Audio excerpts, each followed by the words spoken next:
party people. Well, welcome once again to the Party of One podcast, the actual play podcast where the gaming table is always set for two.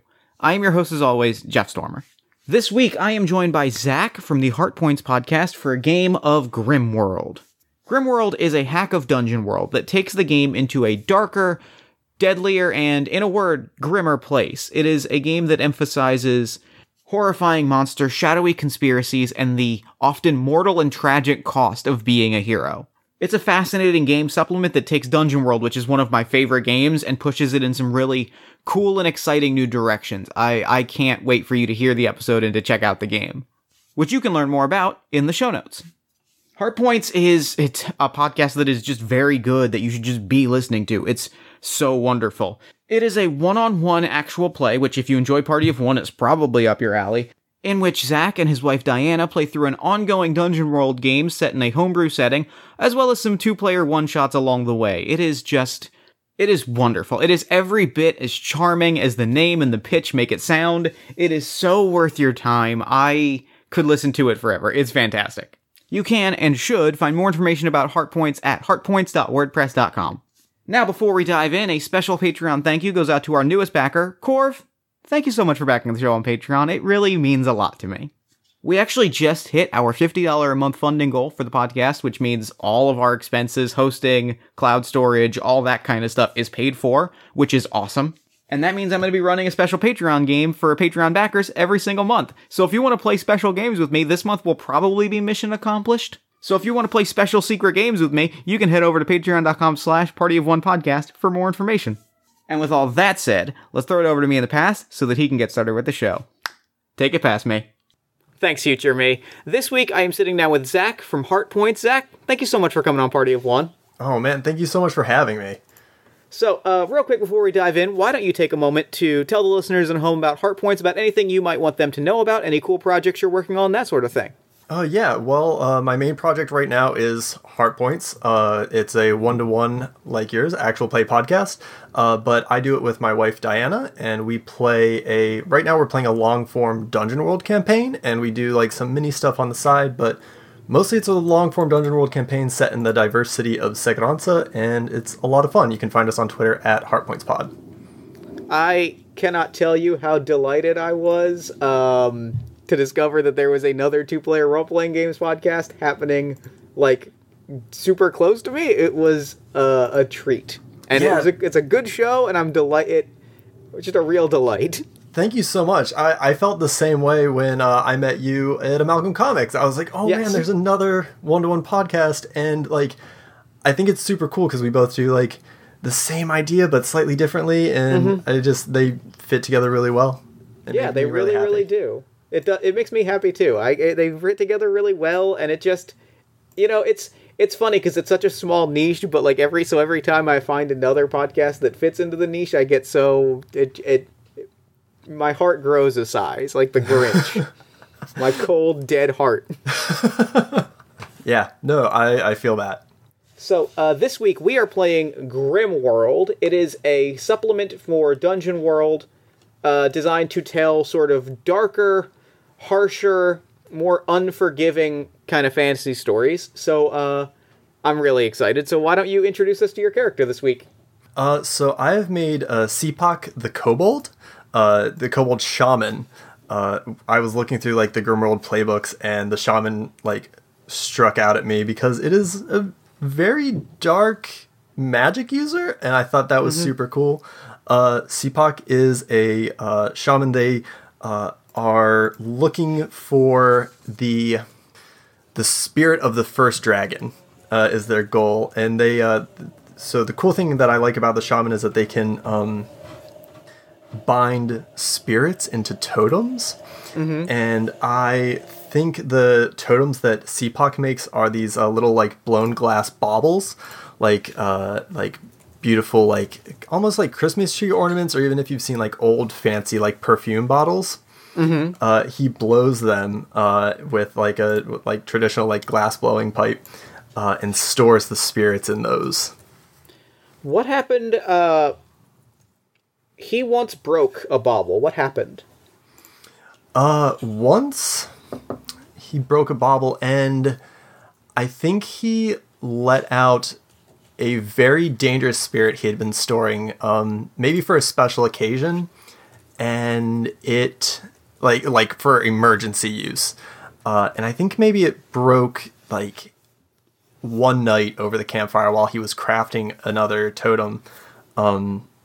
He broke a very unkind spirit, and I think it might have messed up his leg a little bit in the ensuing chaos before fleeing. Okay. And I think that maybe that's one of his like big fears, is that is going to come back to bite him. I mean, I can't imagine that it would.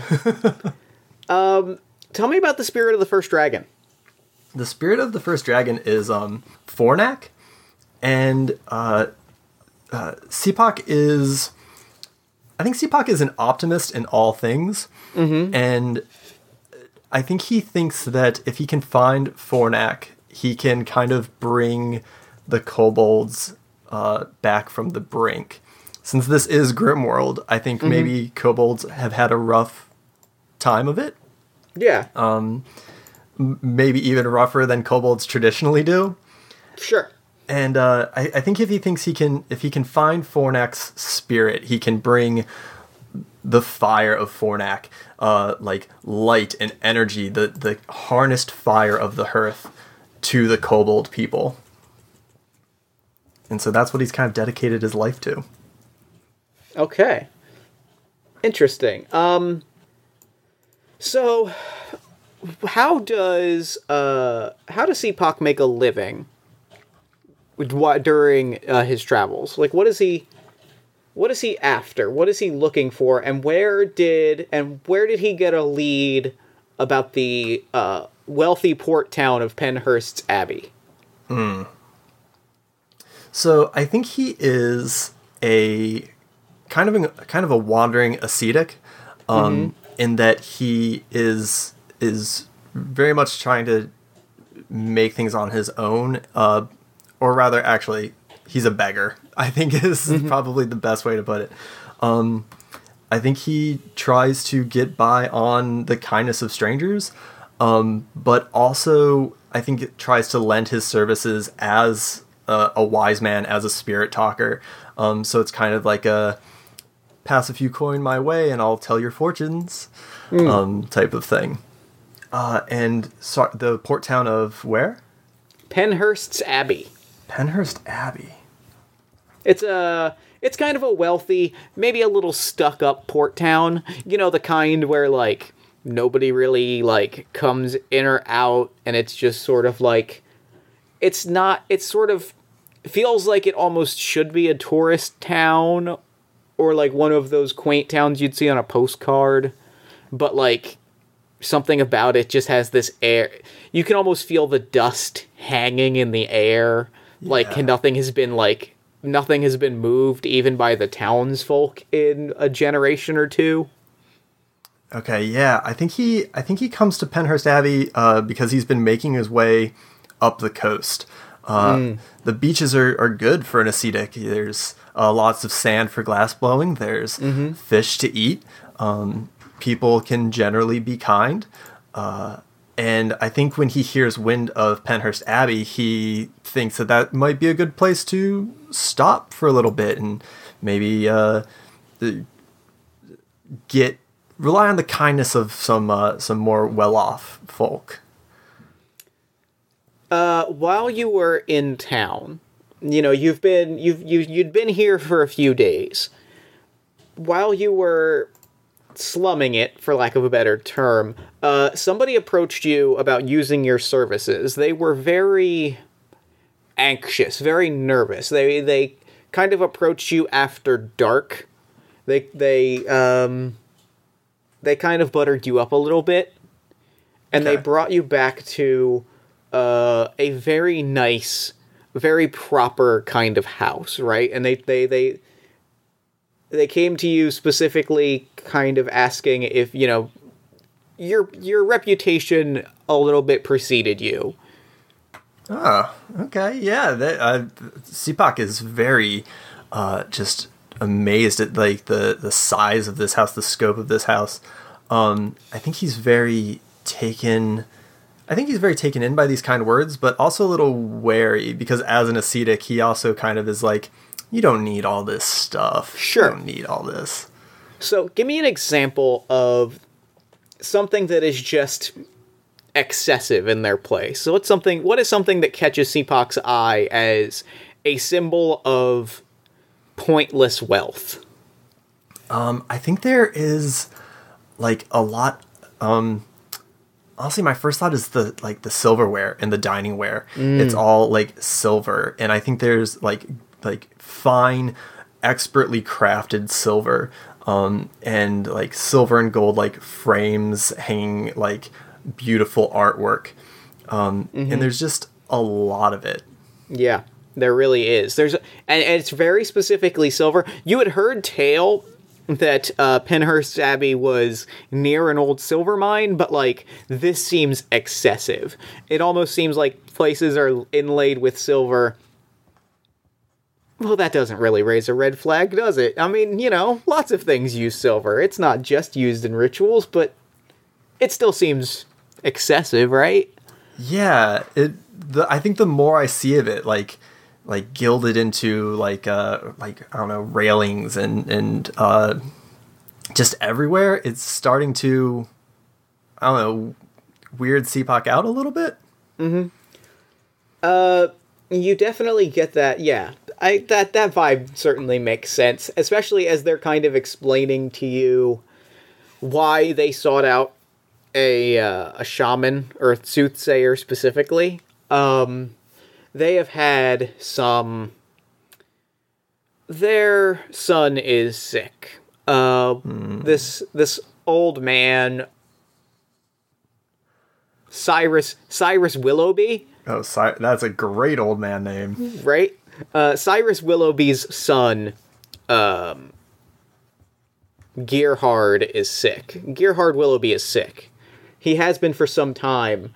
But when you kind of press Cyrus about it, he doesn't tell you anything. He just says, like, he's sick and he needs your help. Okay. All right. All of this leads you into the bedroom of Gerhard Willoughby, where you see, well, I don't know that you or I would call the undead fog lingering around the room around this scared, panicking child an illness. Ooh. Maybe a malady. Maybe a misfortune. But I don't know if I would use the word sickness unless I were trying to hide something. Yeah. Yeah, I think Seapok is like he knew that there was something more on the going on here, but when he sees this, he's like, this is I thought you might need like herbs and poultices, not necessarily someone to an exorcist. You kind of turn around to say that to Cyrus, and he's already long gone. The door is locked, and this thick, creamy fog is just billowing from nowhere. And then you start to see hands and skulls. This is the telltale fog of the Yurei. Trapped souls unable to move on. Heralds of the otherworldly general known as the New. Oof. So, this is very bad. They're circling the bed, and you see, clawed skeletal hands periodically come out of the fog as it kind of, makes its way. It's surprisingly solid for fog, right? It is a mass that is kind of circling the child, and hands are coming out of it. You see kind of rib cages and joints and bones periodically jutting out, and it is just circling the room, circling you, circling the child. All right. What do you do? So I think I want to maybe consult my accumulated knowledge about how best to remove these spirits from this whatever attachment they have to this child. They must have some aversion, some weakness that I've come across, perhaps. Mm-hmm. So would it be possible for me to spout lore? Yes, absolutely. All right. That is... What do I add to spout lore? Spout lore is intelligence. Let me double check that. I believe it's it is intelligence. Yep. So that is a miss. That's a bad miss. Excellent. Yeah, so I think what happens is... I'll pull out my GM moves and find the one that hurts the most. No. Poor Seabuck. Let me see, actually, specifically what Spout Lore says. Yeah, okay. Yeah. You know that Yurei are cold and damned spirits. They are scoundrels, murderers, criminals, the unrepentant in life. Those that take glee in hurting others.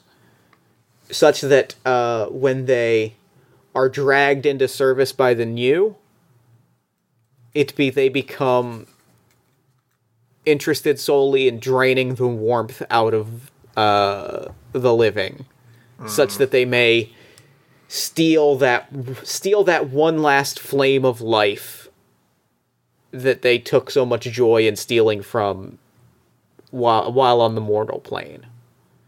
It is often said that new will simply take and take until they have taken all of the warmth, and then they will move on to the next.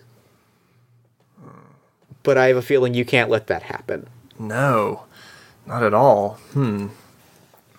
So, they are seemingly mindless, perhaps? Hungering things. This cannot be something that I can abide. And so I wonder what it is that I can do. The fog is beginning to is beginning to separate as it swirls closer to the bed, and now you can make out 3 or 4 distinct essences, we'll call them. Well, I think Seapak is certainly a little frightened. I don't know if he's dealt with something this malicious in quite a long time. Like I said, most of the time when people come to him, they want poultices, they want horoscopes. This is quite a undertaking. I think... Would it make sense for me to try to discern realities, or is this something that I need to act right now? You can... You, as a shaman, can discern realities. You have been among the dead. You have been among the spirits long enough that you have an eye for studying them. Mm-hmm. That I would definitely allow you to discern reality. Okay, so I didn't remember anything specifically, but maybe I'll be able to notice something. Yeah. And that is much better. That is a 14. Okay. Ask me 3 questions from the list of questions, and include, as you are a shaman, you may include, what do the spirits whisper here? Yeah, which... I think is going to be the first one. I think I listened very closely to the words that these Yurei are speaking to try to... I know that they hunger for the life of the boy, but I wonder if I can discern anything else from there. They are... You hear, as you're listening, you hear them just kind of chomping their jaws and moaning. But as you lean in, you start to hear... foghorns, sea bells, the wave of the ocean, the soft rhythmic shouting of an old pirate shanty, clanging of glasses. They seem to whisper shanties to the effect of, "Here at last, here at shore, now we feast forevermore." Ooh. Zivak, I think, like, sucks in on his crocodile teeth and feels like maybe he's starting to get a picture of what might be going on in this house. I'm going to ask, who's really in control here?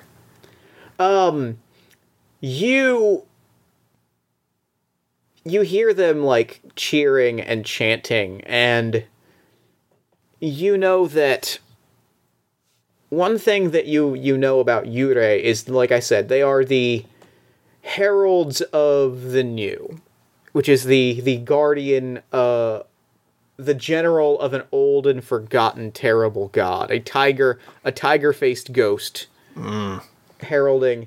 They rarely, Yurei rarely, if ever, act on their own volition. They are, but, like, you hear the singing and the chanting, it sounds to you like these spirits have been set free or set loose to indulge themselves and feast until they are called upon again. All right. Okay. And then my last question is, what here is useful or valuable to me? What here is useful or valuable to you? You see them circling, and you watch one of the spirits kind of twirl around the bedpost. I'm picturing one of these big Victorian beds, right? With the big, and it's all silver, and you see it twirling around. And for a brief moment, its fingers touch the bedpost, or like it grazes against it, and it lights up with blue flame, and it scatters for a moment. That's very interesting. And suddenly all that silver, all that gaudy, pointless silver, you see it in a new light. Yeah. All right, interesting. Sorry, did you say there was silver in the bedpost? Yes, the whole bed is like crafted of silver. All right. So that's the only thing keeping them from the actual child? Yeah, it seems like they can sort of move through the like the fabric of the veil on the bed. Mm-hmm. But like the second one of them makes contact with that, the bedpost, that silver bedpost, it recoils with blue flame. Okay. All right. Well, let's see. The silver in the rest of the house obviously hasn't kept them from getting in or tormenting this young child. Is the child responsive at all? He's like curled up, blankets all around him, knees to his chest, just watching, whimpering, periodically looking to you. Okay. Not doing anything, but clearly just frozen in fear. All right. I think I'm going to try to attack this miasma, or unleash one of my spirits on this miasma. Okay. So I go over to the little boy. I go over to the side of the bed, and I have a staff that I kind of use as a walking stick because my leg isn't quite as good after the one spirit kind of attacked me. And I say, do not worry, you will be fine. I'm going to try a few things. Please just do whatever you have to do. Just please don't let them. How long have you been here? My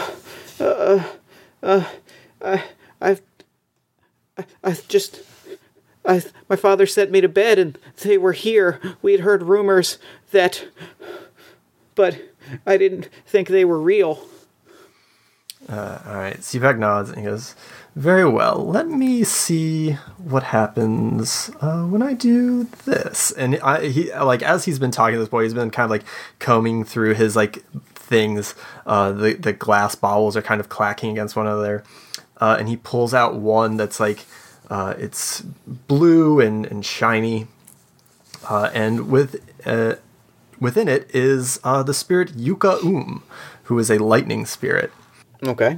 And when I say the name of a spirit bound to a totem I've made, I can roll wisdom to try to unleash it. So I'm going to try to unleash Yuka against these Yurei. All right, roll me plus wisdom. All right. You say the name of a spirit bound to a totem. Instead of consuming a charge, you can roll plus wisdom. Yes, and I rolled a 8. Okay. The spirit is released, but choose one. You may draw unwelcome attention to yourself, you may damage your reputation in the spirit realm, or you may consume a charge. I'm going to draw unwelcome attention to myself, or put myself in a spot, because I don't want to destroy this totem, and I don't want to damage my connection, because I have a feeling I'm probably going to need to use this totem again. So I hold the bottle aloft, and I speak the name of Yuka unleashing the lightning spirit on the Yurei. Oh, and that does 1d6 damage. Okay, roll that d6 damage. That's a 4. All right. I will say, I'm going to put you in a spot, I think. Okay.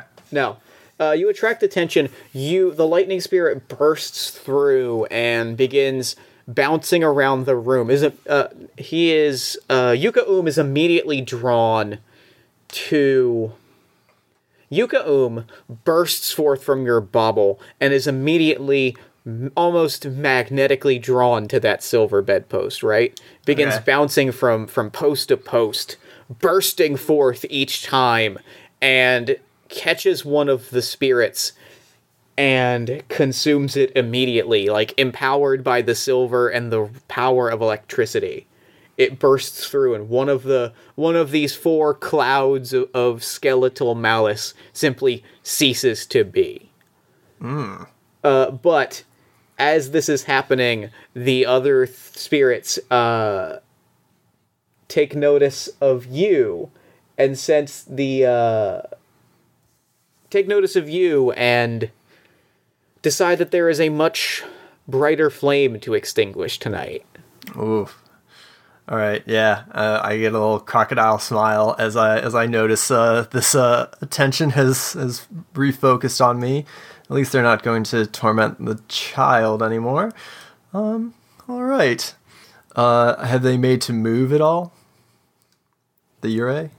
Not yet. Actually, yeah. They're coming towards you. What do you do? I'm actually going to see. I wonder if I can hit him with my staff. I wonder if I have enough of a connection to the spirit realm, or is that something that's definitely just not gonna work? Give me a hack and slash, but I'll tell you that you are channeling your connection to the spirit realm through your staff, and therefore there will be consequences if you fail. Okay, I'm down with that. Okay. My strength's not great, but it's okay. That is that's not bad at all. That is a 10. Okay. Yeah. You channel yourself into your staff and you take a swing. Roll your damage and describe to me what that looks like. Okay. I rolled 4 damage. I think what it looks like is, so I really want to put a drum on my staff. Okay. And I totally, like, for aesthetic purposes. Sure. And I think the drum starts to beat almost like a heart, as this, like, kind of, this blue and, like, fiery energy kind of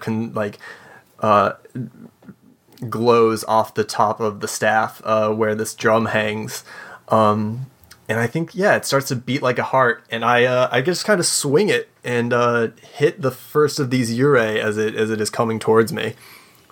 Yeah, you bash it. It doesn't dissipate, but like now it loses its spectral form and is just like a skeleton sort of like clawing towards you. Oh, worse.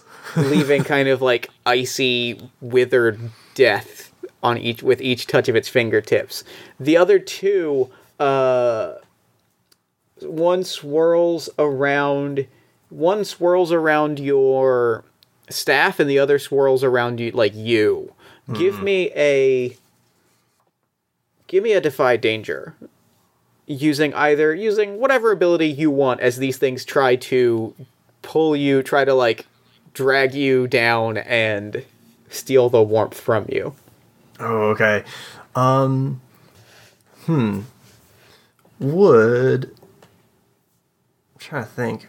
I guess I'm going to try to dodge out of the way. Okay. And that is what is that? I'm very bad at math. That's a 7. Okay.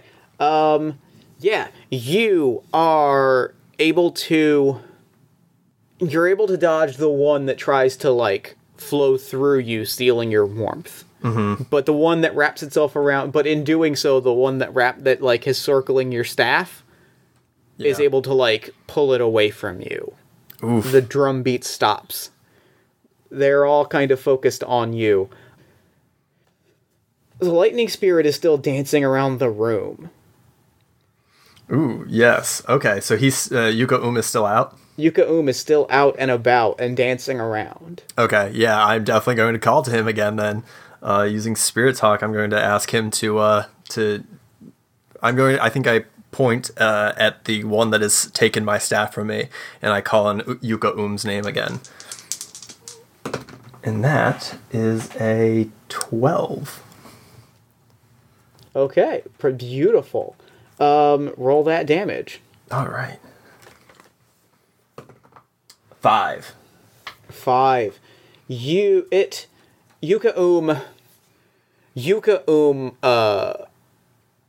tears through the air. The bed and the mirror, like the bed and this large mirror, all of the silver in the room is beginning to warp and twist as Yuka leaps from place to place. Just this ball of lightning.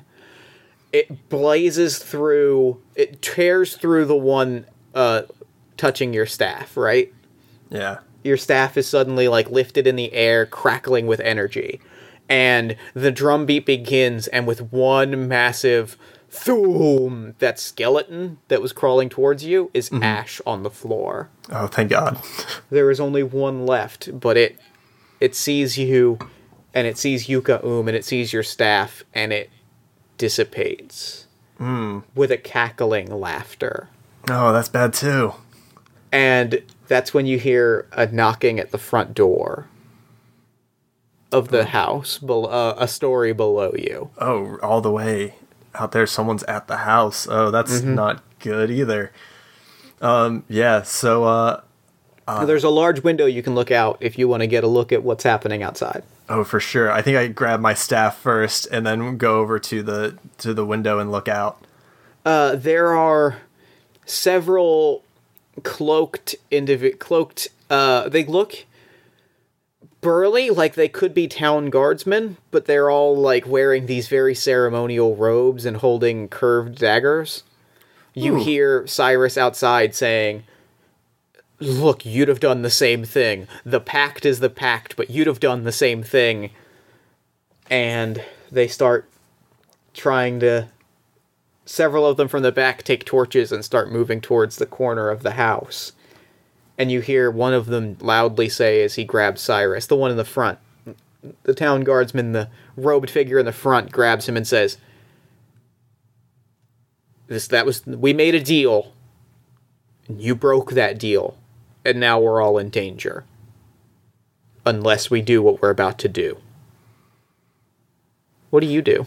Ooh, I don't like any of this. So I call to Yuka to return to my talisman, and then, I think I look to the boy and I look back out the window, and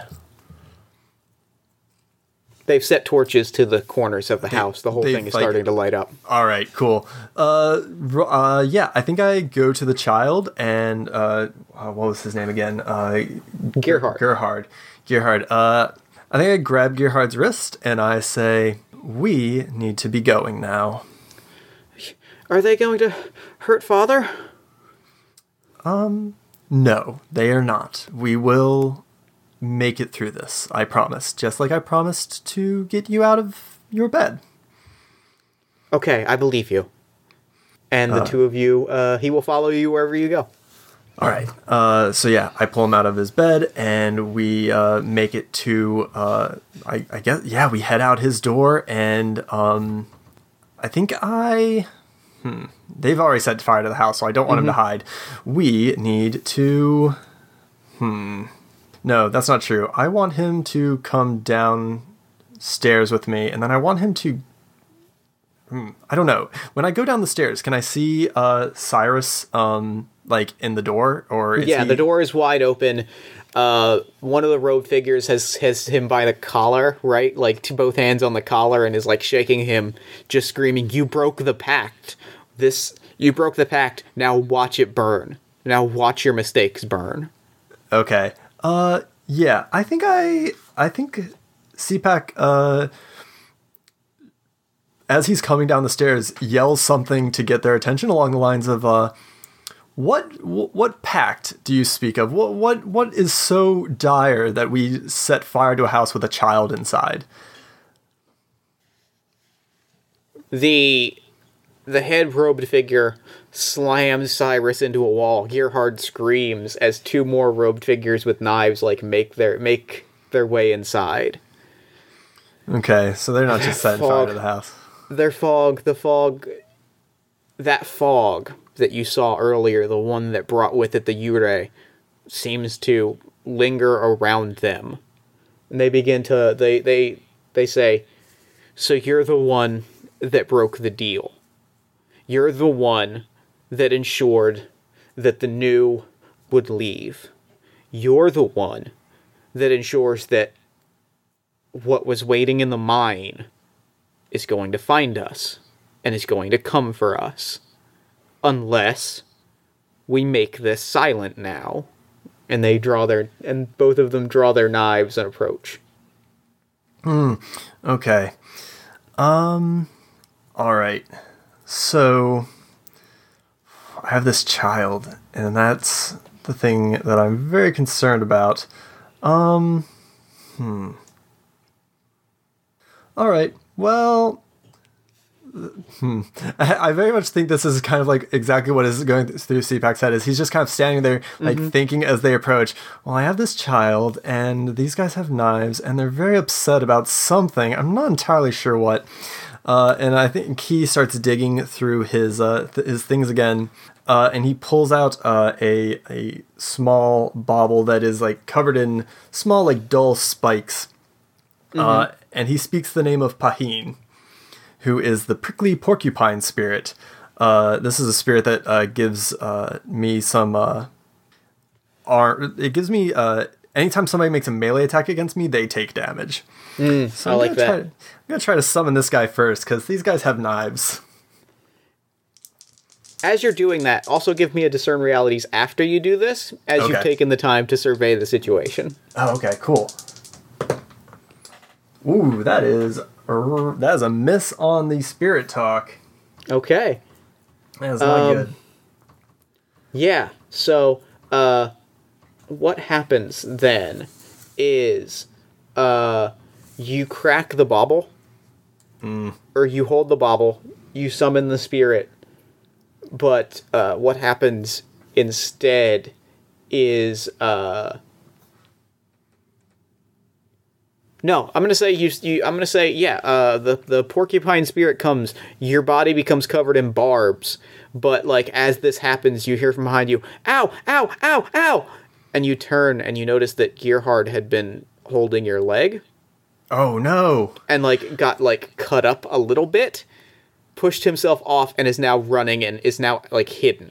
You don't see him anymore. He's just run off and hide. Okay. Right. But also give me that discern realities. Yeah. All right. Yeah. So I watch him run off, and on the one hand, now he's hidden from the guys with knives. On the other hand, the house is on fire, so that's all real bad. That's a 6, 7, 8. Discern realities is plus wisdom, right? Yes. So that is a 10. Okay. Ask me any 3 questions. All right. What is a Oh man. What here is not as it appears to be? These... That's a good question. These cultists, and you've seen a cult here or there. You're pretty comfortable calling them cultists. You notice at least a few. You notice that there's the two approaching you, but you get a glimpse in the eyes of one of them. His hood hangs back just a little bit, and you see his face. He does not... The man that you see lacks the resolve that his words seem to indicate. Okay. He doesn't seem to... He's afraid. He's taking the stance not because he believes in what he's saying, not because he truly wants any of this to happen. He's just afraid and he's lashing out. And you get the sense that he's probably not the only person here that is acting, that is blankly stabbing out of fear. Okay. And that's the guy who's with Cirrus, not one of the two that are approaching me. One of the two that's approaching you, but you get the sense that everyone here, more or less, that the guy holding Cyrus might be a true believer, but you get the sense that fear and that uncertainty and that lack of faith might emanate out. Okay. So I guess I think you kind of touched on it just now, but if I were to ask who's really in control here, is that other guy in control, or is there something else? You hear everyone is talking about the new. Everyone is talking about the pact with the new. And you get the sense that all of this is in service of the new. All of what is happening here is whatever they're doing. They're clearly covering this up so that the new doesn't find out. Okay. They're afraid of it. All right. And finally, what should I be on the lookout for? If anything? That fire is spreading quick. Okay. All right. So I think freshly covered in spikes, turning back to these two cultists as young Gearhard flees. I think I stamp my staff on the floor a few times to try to let them know that I'm going to speak as they're approaching me, and I say, "You are all afraid, but there is no need to be afraid. We can work together. I have control of the spirits. I have skills with the spirits. If you require assistance, I can help you no longer be afraid. There's no need to do all of this." I'm going to say that you're not, you spotting their fear is leverage, and I'm going to call this a parlay. Okay. And you get a +1 on this because you are acting on their fear, which was an answer from Discern Realities. Oh, cool. Awesome. Because I'm going to need that. I have 0 charisma. Oh, and that turned out very well. That is a 12. Okay. They stop. The two with knives stop. They turn back. The one holding Cyrus is standing back. Okay. Johnson, Jackson, what are you doing? Go. Stop. Don't stop. Don't listen to what he has to say. And they drop their knives. And they take a step back and their hoods fall back and they're barely more than kids. They're young. They're probably barely older than working the fields. And they've been roped into whatever scheme this is, whatever pact this is. And it's all, you see all of this just written on their faces. And they turn and some of them start to run. But even as the fire is quickly spreading, Johnson and Jackson, the two that were approaching, just kind of sit. Because they're taller than you, because you're a kobold. Yeah. So they kind of sit and just kind of lean forward as the fire spreads and it gets hotter and hotter, and they just say, "You really think that you could talk to the new and negotiate the pact?" I am confident that I can help you solve this problem without need for more bloodshed, without the need to burn down this house. I have my own fire within me, and I can save you. Okay. The thing we must do now is rescue that child and get everyone out of here. I think the lead cultist grabs a knife and is like screaming like don't do this, but he gets dragged off. And several more robed figures burst through the door, and the next few minutes are a bit of a blur. You know, you remember the visual of Gerhard getting carried out. Mm-hmm. You remember the visual of people throwing robes in the fire. Tell me about the ritual that put you in front of the new. I'll describe the new to you, and then I'll ask you to tell me the ritual. Okay. The new is a tiger-headed creature that lurks in dreams and mist and dark plains. It only exists during hours of darkness. It is massive.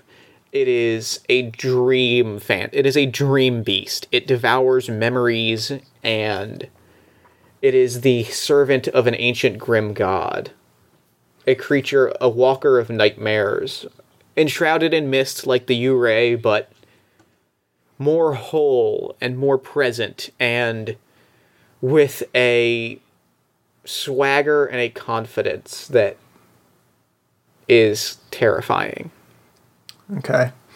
Well, I think that I had to go to a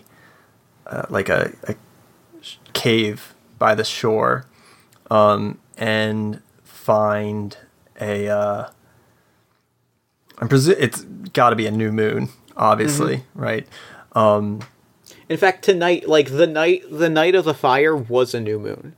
Yeah. And okay. you get the vibe that is part of why the Yurei were on short leave, for lack of a better term. Yeah.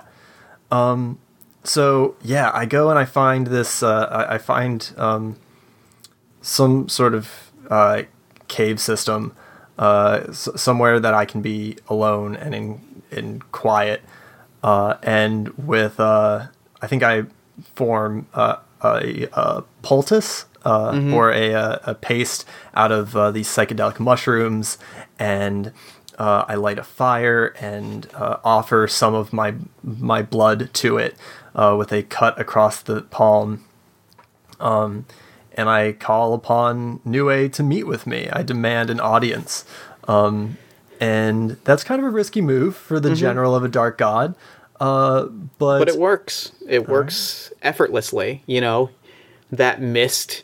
This time, colder, but also hotter, surrounds you. You're in the old silver mine, the one that you heard them talking about, the one that you heard them say that something came from that old silver mine. Yeah. That smell of soot and rusted metal fills your nostrils. And that fog seems to lift up chunks of rock. A little bit of it, hits you right in the eye, right? Like a little piece of dust, and it's hard to really keep your eyes fully open. And then standing before you is an 8-foot tiger-headed creature, all half visible, all muscle, giant paws, staring down at you. Big grin, giant fangs, like saber-toothed fangs. And he just smiles and says, "So you think that you can summon me? You think that you can order me around? Speak your piece." Sipak is definitely kind of gripping the staff like so tight that like his scaly knuckles turn white. But he says, New, I speak on the authority of Fornac, and I want to know what pact you've roped the people of this town into.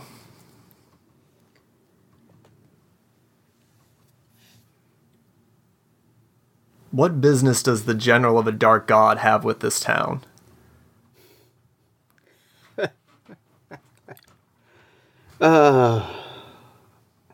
It's cute that you think you can ask questions, but in this I will indulge you. This time. I do not want anything from Penhurst's alley. They... And he gestures out, and suddenly, though you are deep in this silver mine, at the precipice of that big mine shaft that seems to go down forever, suddenly you look and you see the whole town around you, all mist and bone, but all those recognizable buildings nonetheless. They sought protection. I, in the service of a Nectarak, made an offer. You see, a Nectarak hungers. We all hunger. My Yurei hunger. We made a deal. We feast when the moon is new. We take breaks from the endless demon wars. We take a break. We feed when the need strikes. We find entertainment when the need strikes. And in exchange, this silver mine that you sit in, this mine shaft, stays silent and still and sealed off. And the thing at the bottom of this mine shaft stays quiet. You speak to me like I am some conquering tyrant. I am merely the bringer of a service. Alright, yeah. CPAC nods and he says, whatever pact you have made with the people of this town, it is not working for them. I propose that you release them from their agreement, and they will find a new protector. One who doesn't cast them at cruel whims. And he smiles so much wider with so many more teeth than he should be able to smile with.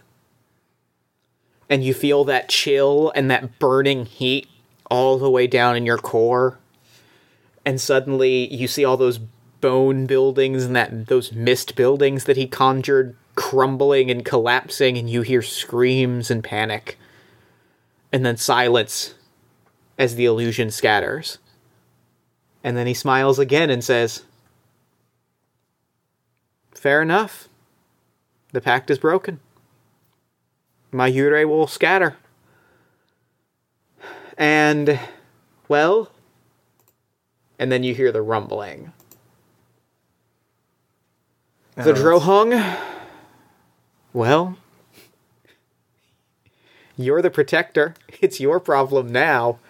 Oh, maybe I should have asked what it was before I agreed to take on. And a glass bauble falls at your feet.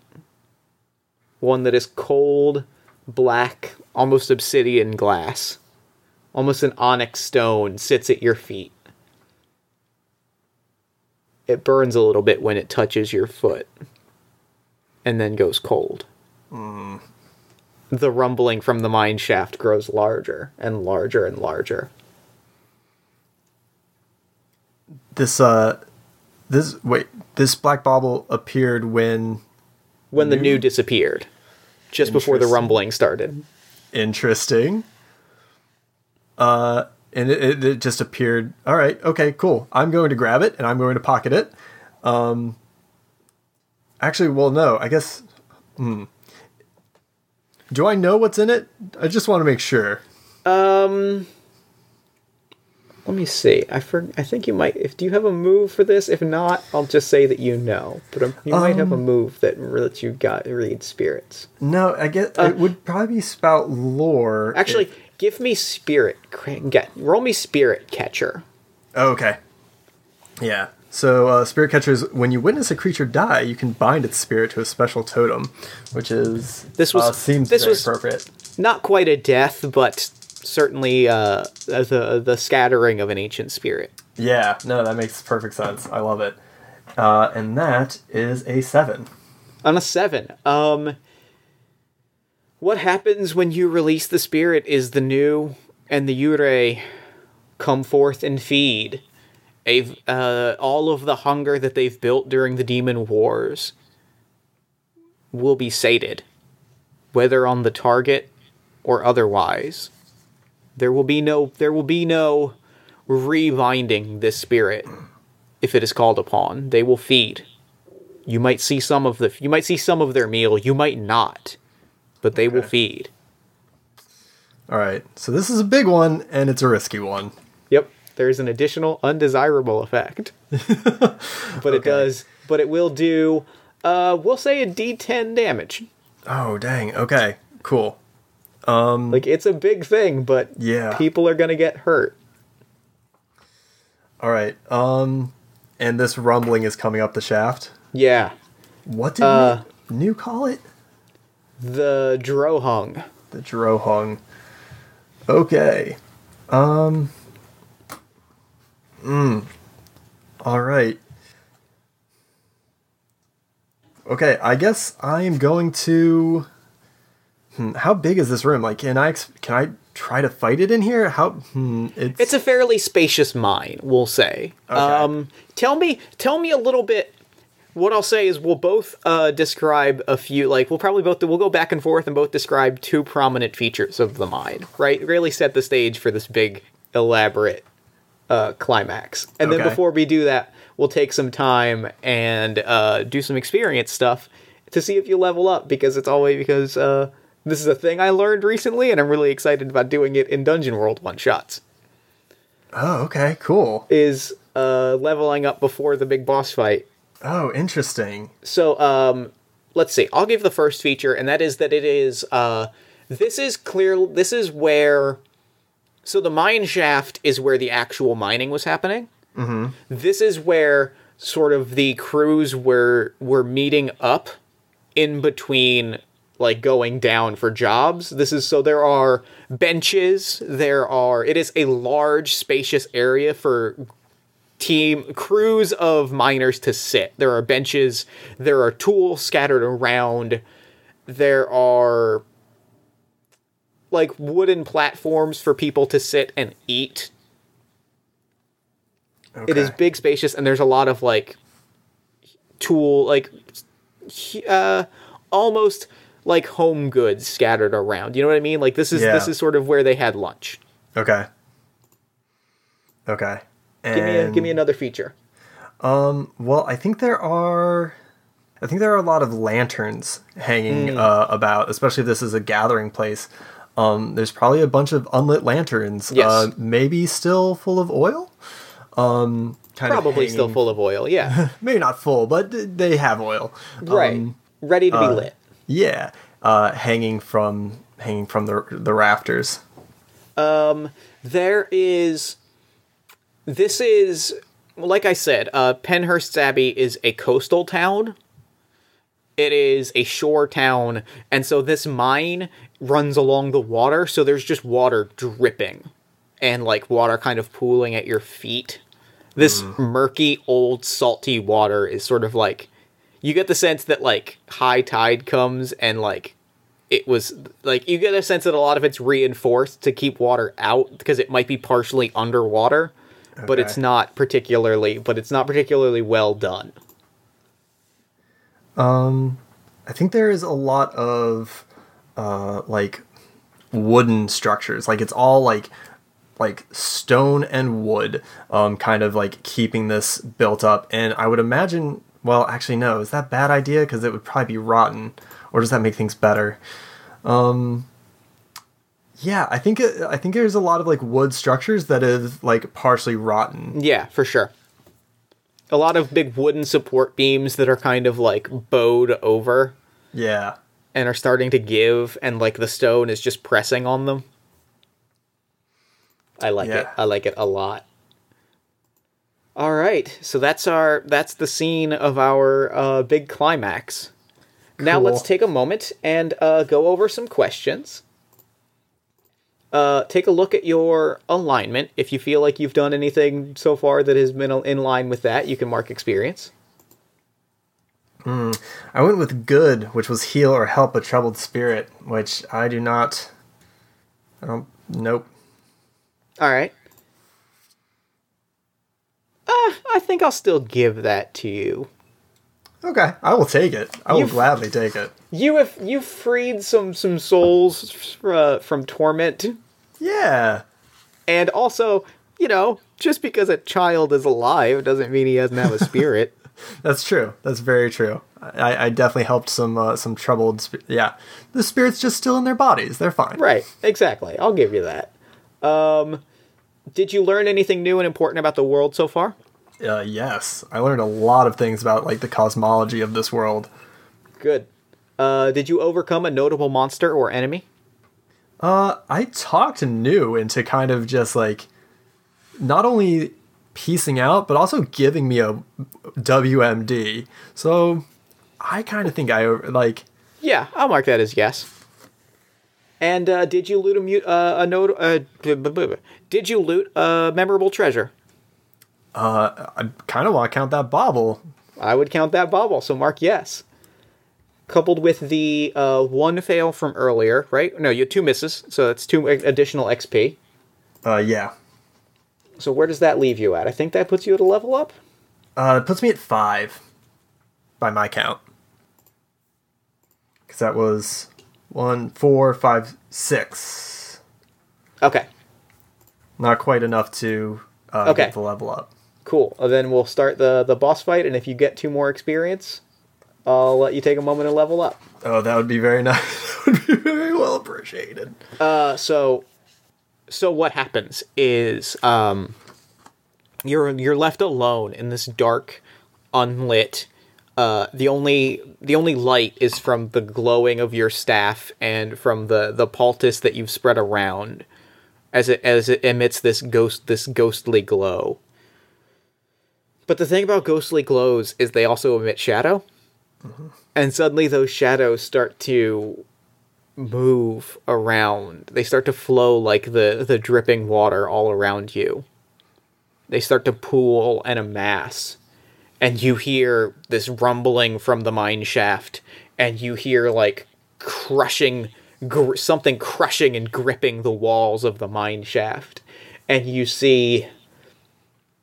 get your first glimpse of maybe not the entirety of the Drohung, because it's still bathed in shadow.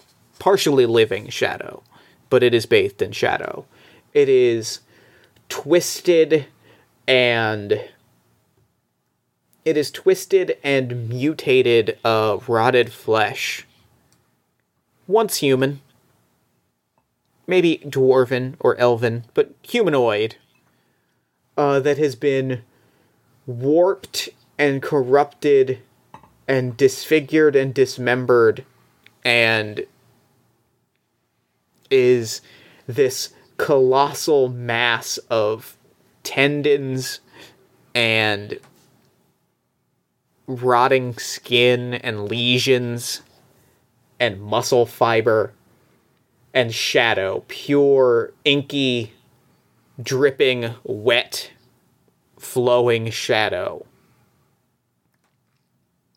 as it claws its way up with massive jaws on the ends of tendons and tentacles, bursts its way up, and it is beginning to claw its way over the top of the mine shaft. What do you do?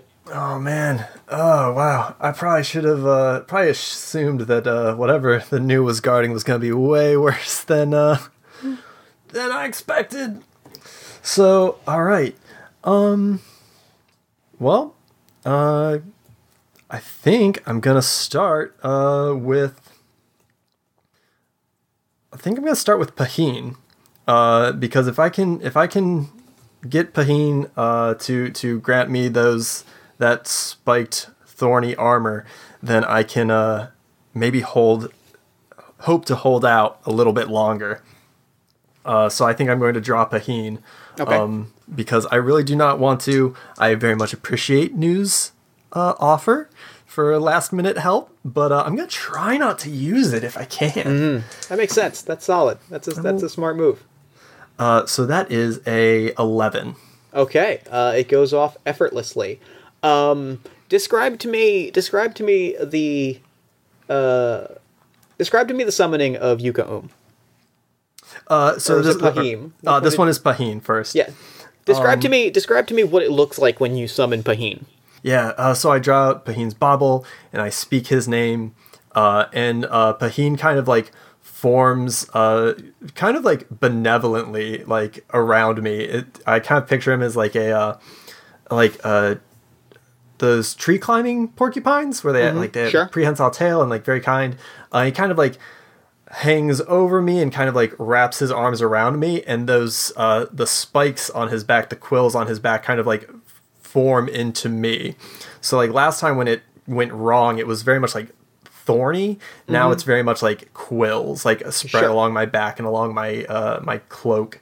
So I look very like like spiky. And that's what I'm gonna go with for Paheen. So now I feel a little bit protected, which is good. Great. And as he's marching forward, as Drohung is marching forward, I guess I'm gonna draw Yuka first and try and get Yuka out here. Give me that. Summon that spirit. All right. That is a 6, 7, 8. And I will take draw unwelcome attention. Okay. Yep. So what happens? Roll your damage. Oh yeah. Give me that damage. That is a 4 again. All right. A lot of 4s. So yeah, he Yuka comes out, and I point at the Drohung and ask for Yuka assistance. Yuka bursts forth, and for a moment it is as bright as day, as that flash of energy and electricity. Suddenly, every stray fabric on your clothing is standing at an end as it flashes into the Drohung, and those shadows are blasted away, and strobe lights are shooting through areas of like gaps in this horrible flesh thing. And then suddenly the shadows swallow it. They come back around and they seal the gaps, and it's simply black again. It's simply night again. But then Yuka bursts through a set of jaws. Blood and teeth shoot out in all directions. And well, you've gotten its attention. It knows that's a hell of a way to introduce yourself. It knows who you are, and there's a voice, an itch. It starts to lumber towards you, and you feel this faintest of itches on the back of your neck. Right where the neck meets the skull. Just kind of feels like a couple fingers just gracing, like a spider crawling on the base of your neck. I grit my teeth. That is not good. I think I've dealt with enough spirits that I know that that is not a good sensation. Is it coming? What's the body doing? The body is just sort of lumbering towards you, grabbing at claws, grabbing at claws, spitting up shadows, bile and shadow dripping from, like, the shattered jaw, that's sort of, like, limply hanging off to the side. Okay.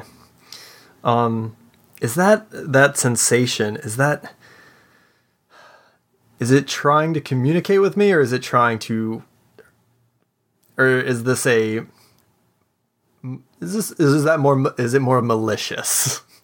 It is both. It is trying to communicate with you and trying to speak to your mind and invade your dream space and force you to act against your own best interest. Okay. Yeah. All right. Yeah. I shout at it. And I stamp my staff again. And I shout, I am CPAC. I am on a holy quest to find the first dragon, and you will not get in my way. Drohung, return to whence you came, because this city is not for you. And it whispers. You hear a whisper in your own voice that says, "Join the Drohung. Become part of the Drohung. We can find Fornak together, and we can channel his power and become greater than Fornak." Oh, nope, not cool, not a good way to go. Drohung, you almost had me, but nope, not trying to come greater. No, that is some hubris, Drohung. And I think, CPAC shakes his head, because it was getting to him. But he shakes his head, and he stamps his staff, and I think he is... can I call on Yuka again? Yeah, absolutely. Because I it's still kind of lumbering, right? It's not like too close to me. All right, yeah, I'm gonna try and keep using it. I'm gonna go with Yuka again, and that is a 13. 13. So. Beautiful. Roll me that damage. All right.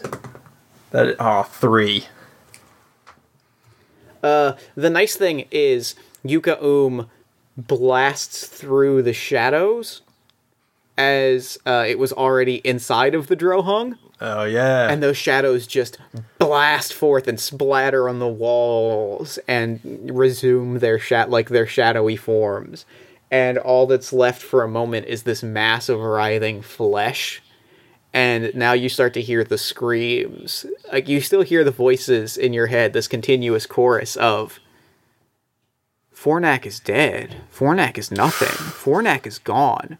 We shall become the new Fornak. You and I, when you give of your flesh and join me, we shall become the new Fornak." But now you're hearing the screams and people begging to be released from this agony, and people saying things like, I didn't want, this isn't what I wanted. This isn't what I asked. Please release me. As it clambers to its feet and begins to charge towards you. Give me a defy danger. All right. What am I using? You tell me. Rather. All right, so it's charging towards me now. If you can make a justification for any of your stats, I'll give you any of your stats. So would it be cheating to want to be kind of like doing a Gandalf "you shall not pass" thing and go with wisdom? Not at all. Not at all. Right. I love it. All right, yeah, I think that's what I want to do. I think I want to have my staff in front of me, and having it glowing with that spiritual power, and just try to stand against it, like secure in my faith. That's not good. That is a 6. Okay. Take as it grabs you, and it grabs you at its jaws. You stamp down, and it grabs you, and like for a moment, you know, those shadows scatter again, and it simply writhes. But then one of these big jawed arms grabs you and like rips into your leg, And it's your every fear of that leg being the thing that gets you caught. Yeah. As you take a D10 damage. Oof. All right. There we go. Oh. That's a 9. Beautiful. What do you do? Oh yeah, I scream. Oh, he does also take 2 damage for hitting me. He does He does also take 2 damage. Just in case this giant eldritch monstrosity only has 2 HP left. It's close. You're wearing it down. What I'll say is, those 10 oh god, I forgot what's the word I'm looking for? Quills? That's not the right. Is that the right word? Oh, yeah. I think. Yeah, porcupine quills, yeah. Your quills, you see the quills burst through its jaws on all sides and then dissipate as it takes and it rears back and screams, and you hear dozens and dozens of people screaming and begging to be freed from this dream beast that lured them in and consumed them. All right. Yeah. So, I'm captured. Am I? No, it has let you go, okay, as it got a mouthful of quill. All right. Yeah. I think I raise my staff up and I want to bring my staff down on it. All right. Give me that hack and slash. And if you want to use wisdom instead of strength for this, because there are these screaming spirits and you are an expert at that, I'll give you that. Oh, really? That is very much appreciated. And that makes it a 6, 7, 8, 9. 9. Perfect. Yeah. Okay. Roll your damage. And what I will say is, you are awash in, agonizing spirits. That connection to the spirit world is now completely overpowering, and I'm going to say that it is separating you unless you take action and probably pay a price. Unless you take action, you are separated from your baubles. But roll your damage. Okay. Yes, that was a 6. Describe the death of the Drohung. Oh, alright, yeah. So, this huge rotting monstrosity is, over me. And I swing down my staff, with this drum beating like a heart, right into its, rotting head, flesh, whatever it would call a head. And that burning ember light, erupts through it, and I think you see the flesh kind of sloughing from the bone and disintegrating, and it screams, and there's all those screams, and it sounds like some of those screams are maybe joyous in being released. Oh, for sure, undeniably. But also screams of fury and anger, and it kind of shatters in this explosion of light. Beautiful. And all of the lanterns ignite. Several of them burst, and fire goes in all directions. Oh, that's so good. And you are just left. Thanks. Bloodied, beaten, but not dead. As the Drohung is scattered off to whatever infinite dimension of misery it came from. Penhurst Abbey is quiet and safe now for the first time in who knows how long. The pact is broken, the Drohung banished. Give me an epilogue. What comes next? Oh man. So I think CPAC, his limp worse than ever, emerges from the silver mine, and shortly after dawn returns to Penhurst, meets with Cyrus and the people of Penhurst and tells them what happened, tells them that they don't need to be afraid of the creature in the mines, they don't have to be afraid of New and their pact, and that they can move forward now. I think he waits in Penhurst for a few days for his leg to not be so thrashed. But he's still, I think he now, more than ever, he is certain that he needs to bring back the light of Fornac. That he needs that fire. He needs to hear Fornac's voice because there are darker things out there than he had ever imagined. And he needs to find it.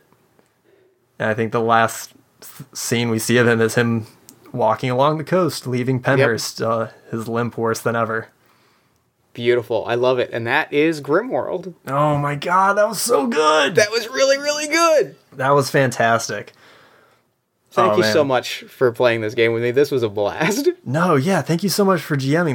That was amazing. Like those details and like running with stuff. That was amazing. Oh, that was good. Zach, thank you so much for coming on Party of One. Real quick, before we wrap up, where can people find you and your work online? So you can find me at ZWGarth on Twitter. You can find my podcast Heartpoints at HeartPointsPod on Twitter. You can also find us on Facebook at facebook.com/HeartPointsPod. And you can find us on SoundCloud or any other podcatchers, essentially under Heartpoints. Perfect. Thank you so much. This was a blast and a half, and I'm going to throw it over to me in the future so that he can wrap up with the show. Take it, future me. Thanks, past me, and thanks again to Zack for coming onto the show. That game kicked ass. I'm so happy with it. Be sure to check the show notes for more information about Grimworld, and be sure to head over to heartpoints.wordpress.com for more information about Heartpoints, which again, I cannot recommend enough. You can also follow them on Twitter at HeartPointsPod. Then while you're on Twitter, you should follow us at Party of One Pod. Then slide over to Facebook and like the show at facebook.com/partyofonepodcast. Then head to bit.ly/partyofonediscord, Discord, join the Discord community and talk to us about role-playing games, professional wrestling, the show, all of the cool things that people talk about. Like I said at the top of the show, if you'd like to consider backing us financially, you can do so at patreon.com/partyofonepodcast. Patreon backers get access to bonus materials, mini podcasts, and interviews, and Patreon dollars help pay for equipment fees, hosting costs, convention appearances, and new games for the show.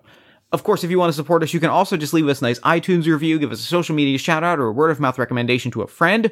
Any of those things help new people find the show, which helps us do bigger, better, and cooler things. If you finished this episode and you thought, man, I just need more Jeff Stormer in my life, well then you should check out All My Fantasy Children, the character creation, storytelling, and world-building podcast powered by you, in which every week my best friend Aaron Catano Saez and I spin it into a fantasy story, building our shared universe one character at a time. Episodes drop every Friday at allmyfantasychildren.com. Party of One is, as always, produced and edited by Jeff Stormer and Jen Frank. Music for the show comes from the song Infinite Lives by Megaran, featuring the D&D Sluggers. If you'd like to come onto the show, whether you are a podcaster, game designer, professional wrestler, writer, actor, musician, or you just love a good role-playing game, you can email me at partyofonepodcast@gmail.com.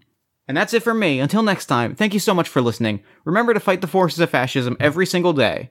Remember that self-love and self-care are radical and defiant acts of resistance, and as always, party on, everybody.